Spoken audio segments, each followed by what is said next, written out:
Welcome to episode 20 of Web Visions. I'm Shlomo, and this is my pal Vic. Hi, guys. He's the CTO of Visible Magic. I do strategy for Visible Magic.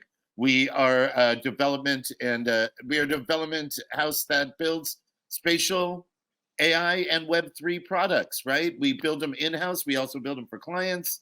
And that's our shill for the beginning. Really, what we're here for today is our guest, Christopher Carfi. We just had a great half hour talking to him. He's the COO of Unlock Protocol. They are basically your on-chain place to deal with subscriptions and payments. They are open source, where we had a little conversation about that. Vic talked about how they're developing situations, how they make their dev community. I was really into the talk. What did you think, Vic? Oh, that was a really inspiring conversation because the team is great and the community, which the development community makes very well with the monetization and make this thing viable. So I really enjoyed this conversation. Awesome. Let's get into it. This is Christopher Carfi of Unlock Protocol, and this is episode 20 of Web Visions. All right, welcome to episode 20 of Web Visions podcast. We got a guest. This is a person who we have a lot of mutual friends in both technology and in the art space. I guess is what we call being old OG burners. Exactly. Yes, we can call it that. We can call it a lot of things, but yeah, that's fine. That works. You know, one thing we probably have in common in both that space and this is we build stuff. Yep. And that's why we keep running around each other at these conferences. One thing we keep talking about on this podcast is how we've been on the road of dozens of conferences over the last couple of months. I saw you at ETH Denver. Did I see you somewhere else? Did I see you at? I don't think. I mean, back in the before times, probably yes and yes, yes. We probably crossed paths there in the desert. Yep, well. Absolutely, yeah. Absolutely. So you are with Unlock Protocol. You are the COO. Yes. Yep. So been with the project for about 2 years at this point. Tell me about it. What exactly is Unlock Protocol? Yeah, so Unlock Protocol, project for bringing memberships and subscriptions on chain. So if you're a creator, if you're an artist, if you are a publisher or musician, or you have any other type of capability that you want to give folks access to, you want to give a membership, you want to give a subscription, or things that feel like that, event tickets. A ticket is a membership to get into a particular venue at a particular date on a particular time. Certification, you can think of as a membership as well. I am a member of the group of folks who have taken this course, passed this exam and such. Unlock is an open source on-chain protocol that lets people build that very quickly into the solutions that they are making. Why did you choose open source? Oh, long history. So project was founded by Julien Genestu, who is a longtime open source advocate, was very, very involved in the RSS space as another open source protocol, had an open source project called Superfeeder as well, has been involved with things like, W3C standards and such. And so it has been in the DNA of the project since day one. Okay, that makes sense. Because one thing in the Web3 space, not a lot of open source talk is really done, right? We talk about interoperability, but we don't say open source. Yep. To you, what is the difference to you in those two phrases? Yeah, so I mean, I think the difference to me is that open source is truly that. It is, if somebody wants to use the project, they can. If they want to take the project and build on it and just run with it and perhaps take it in a slightly different direction, they can do that. We have seen people take the Unlock protocol for memberships and subscriptions and port it to different Ethereum virtual machines, so different EVM chains that the core team wasn't directly supporting. So I see all of those things as the ability to really embrace this concept of, you want to go build something, here are the tools, here's the toolkit, go do it, as opposed to just being interoperable, which somebody still perhaps can cut you off. So we saw this, back in the early days of Twitter. You had this wonderful fertile ground for devs. They were building businesses, they were building projects, they were building apps on top of that. And then overnight, those APIs got turned off and they were interoperable, and then they weren't. I imagine Vic has some stories about that in his coding life.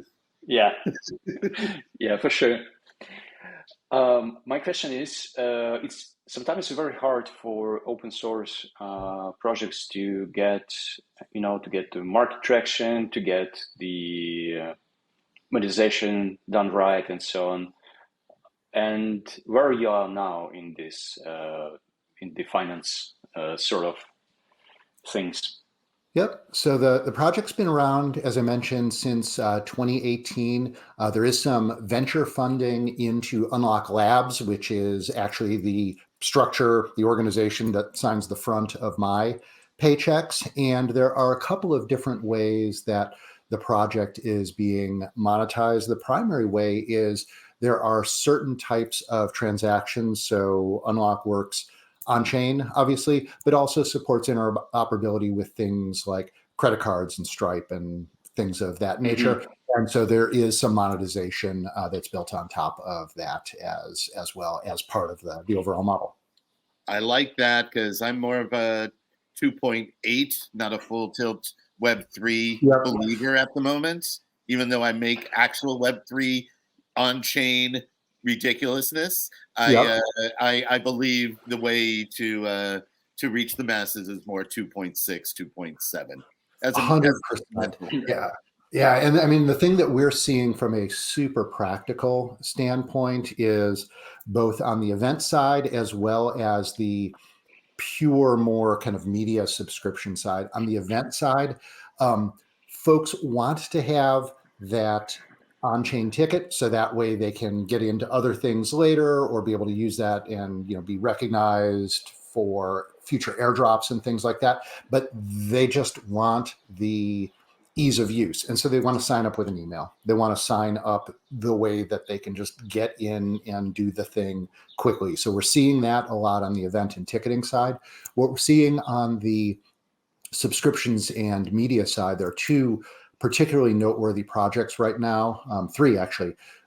There's an umbrella organization called Trustless Media. They have two media properties right now. One is called Coinage. And if you haven't checked out coinage.media, phenomenal reporting in the Web3 and on-chain space. They just launched another new project called Best Dish Ever. And if you go to bestdishever.nyc, it is sort of, if you took the, kind of Guy Fieri, Men on the Street kind of vibe, but also melded it with actually going in and getting the community involved in understanding what is the best dish ever in a particular geo. They're working on that. For both of those properties, they wanted people just to be able to sign up again with email. They wanted to be able to do it very, very easily. And so we're working with partners like Privy and others to make it really easy for folks to onboard without having to worry about connecting a wallet or doing those things as much.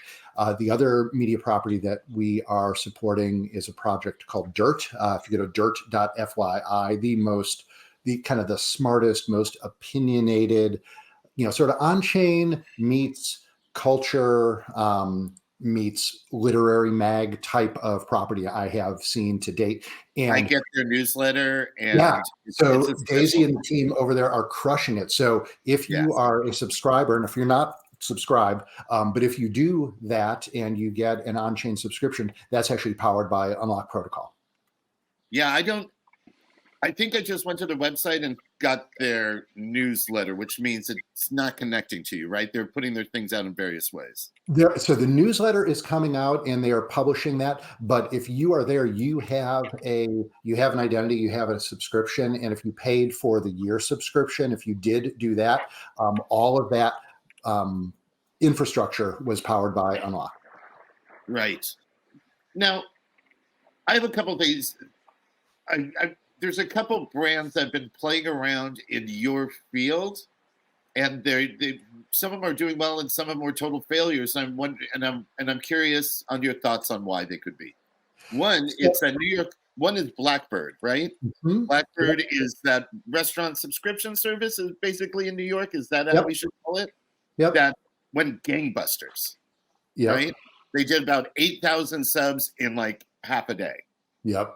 And they just locked it down. They like made our money. We are in. We can't have more than 8,000 because there'll be too many randoms in these restaurants. And we'll like all these restaurants, it would be like DoorDash again. They're like, please stop. What made them work so well? Yeah, I think there were a couple of things, and we know the Blackbird folks. There are, I think, a couple things that they executed really well on. One was, again, just making it simple. If you look at their copy, if you look at the way they've set things up, you look at the way they talk like folks who are interested in food and restaurants. They're not bringing any Web3 jargon up front. And then zero jargon. Yeah, like none. And then the other thing that they've done really well is develop those relationships with the local restaurants. And, part of a lot of the work that I've done, pre Web3 is really getting deeply into supporting small businesses and really understanding that space. And they've done a great job of just, knocking doors and working with those folks and saying, hey, if you work with us, you're going to get more foot traffic, you're going to get more folks in. And what it's going to cost you is, for these handful of folks who are going to come in every now and then, you're going to give them a free coffee. Your cost of goods sold on that is going to be basically nothing for, it's awesome bean water, but it's bean water. And so you are giving that away. Okay. But your margins are great on that anyway. Don't worry about it. But you're going to get folks in, and giving away a free cup of coffee if somebody's going to come in and be, either $35 or $50 brunch. Right. And me and Vic were just talking about incentive programs, actually, just before you hopped in, and this all lives into that world. There's a lot of incentive programs built in Web3 community spaces. And I don't know about you, but I don't think any of them have any real traction for some reason. Well, no. And there's a really interesting model that I've come back to time and time again. There's a guy named Gabe Zickerman who built one of the more interesting kind of gamification models a number of years back that has kind of 4 parts to it: status, access, power, and stuff. And most of the Web3 programs just focus on stuff. They focus on stuff that is literally fungible, and you get your token, you sell your token, you go on to the next thing. And they're not tapping into any of these emotional or psychological things. They're not tapping into status. They're not tapping into, here is, because I am part of this membership club, because I am part of this group, I get access to something that other folks don't. They're not giving additional perks in the form of additional power to do things to folks. They're just focusing on what is literally the most fungible. I can go buy this thing, and whether I get it for free or not, I know exactly what it's worth. You can't really put a dollar amount. You can't really put a monetary value on status. It's a much more kind of intrinsic thing. And those are the things that I think a lot of these programs are missing. Mm-hmm. I like how you use power. As I like to put it, they're pushing bricks when really they need to be pushing mortar.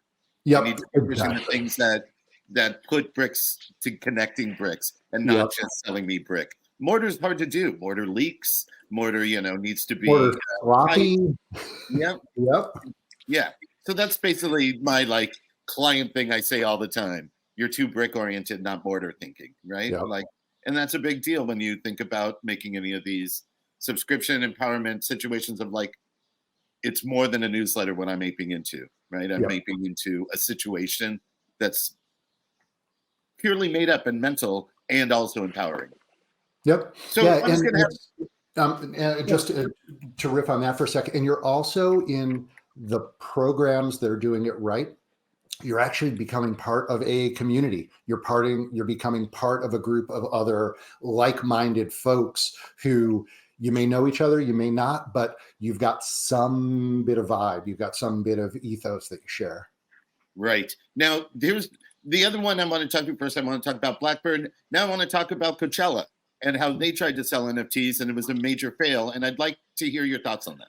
Yeah. So again, they're selling, honestly, one dude's opinion, Coachella is selling a kind of commodity experience. They're selling a scene, and all, it sounds kind of crass, but the only thing you need to do to get into that scene is money. That's Right. all you need. And if you got that, you can get into the scene. And that's not, um, that's really kind of, I forgot, I think it was Umar Haque used to have the distinction between thin value and thick value. And, that's sort of a thin thing. I got a ticket.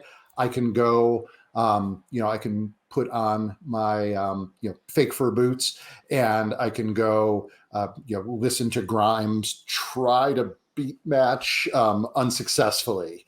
And that's all there was to it. And all you needed to do that was have enough money to do it. There wasn't any action. There wasn't any investment of self that folks needed to put into that. And so it was, buying into a transactional scene. Okay, anybody can do that. Didn't need to do that on chain. Well, and they launched it on OpenSea also, which is no one's going there anymore. Yeah. No, like, well, yeah. Magic Eden is where the locals are buying their JPEGs now. Exactly. And no one has a good concept of OpenSea. So if we were going to do something with Unlock Protocol, Vic, as a tech person, what are your thoughts on this? Like, what chains are you guys living on? Do you guys play in this L2 game? Do you tell us about how this ecosystem of how we are now, how that's working with you? Yeah. So, I mean, for Unlock, we've been EVM chain agnostic since day one. I think we're on like 14 or 15 different chains at this point. So we're across all the different primary L2s. So we're across Base, we're across Optimism, we're across Arbitrum.